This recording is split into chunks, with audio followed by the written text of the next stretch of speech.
Are there people who would view a government shutdown as a success, and are Democrats miscalculating? Well, there's no question, Leland, that for a lot of people, a government shutdown doesn't mean anything as long as their farm subsidy checks and their Social Security checks and their Medicare subsidies and all the rest of the government that they depend on goes on, which most of it will. But a government shutdown is terrible for the Republicans because they're not even in power yet. You know, Leland, we all let our language bewitch our intelligence, and you and I have talked over since election night about Republicans control the House. They don't control the House because they can't control each other. The fact is there's no control of the House right now, and there are going to be consequences. Newt Gingrich talked about this. He said, we had 2 shutdowns in 1995 and became the first re-elected House GOP majority since 1928. It may take shock therapy for Schumer and Democrats to learn President Trump is serious about draining the swamp. In terms of getting control of things, as you rightly point out, right now it's sort of penalty-free for Republicans, is it not, to have this and to prove that they're serious? It is, Leland, because it's all abstract now. Mr. Trump wants to cut the government. No, he doesn't in any meaningful sense. He said he will not cut Social Security and he will not cut Medicare, which are the great drivers of our debt. He wants to increase, rightly, he wants to increase defense spending. So you could abolish, Leland, every penny in the discretionary portion of the budget and not balance the budget. So the idea that Mr. Trump wants to cut spending in any meaningful sense is preposterous. And he's no different than any Democrat who'd be in his position. This is why we have yet to face up to the fact that the American people in the abstract say, let's cut spending. In the actuality, every spending has a constituency, and the constituency gets heard, and people act accordingly, and the spending doesn't get cut. Well, the spending not getting cut is the one thing everybody can tend to agree on, right? They all agree on continuing to spend.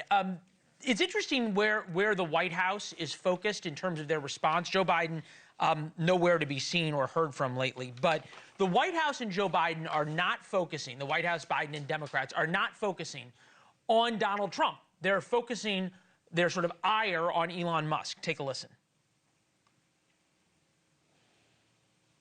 2 billionaires, Trump and Musk, who are calling the shots on this and not recognizing that they do not control government right now. For President Musk to come in at the last moment and blow up the deal is just intolerable. North Carolinians are going to get hit hard because of partisan political games from a totally inept Donald Trump and his, shadow president boss Elon Musk. They should remember one thing. The only way to get things done is through bipartisanship. I'm wondering if Elon Musk, to a lot of people right now, is not a hero.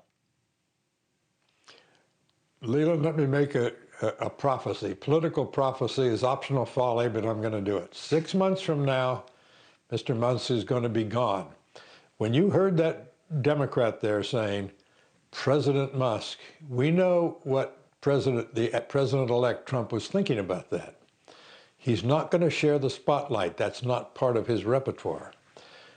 Mr. Musk was absolutely crucial to sinking the budget, this spending deal, because he released about 100 tweets about it, at the end of which his sidekick, Mr. Ramaswamy, said, this is how the government is supposed to operate. No, this is exactly how the founders did not want our government to operate, on gusts of opinion. And they lived 2 centuries before Twitter and social media.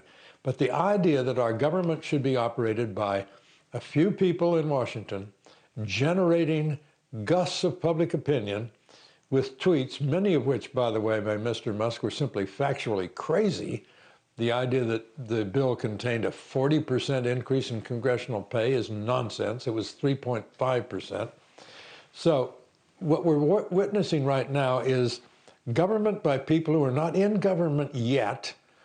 The president-elect is only the president-elect. Mr. Musk is not going to be in government at all. And there's an element of kabuki theater to this that makes this all sort of silly. After Christmas, we'll get a new Congress on the 3rd of January. We'll get a new president on the 20th of January, and life will suddenly become serious. Thanks for watching. Go to joinnn.com to find NewsNation on your television provider. And don't forget to click the red subscribe button below to get more of NewsNation's fact-driven, unbiased coverage.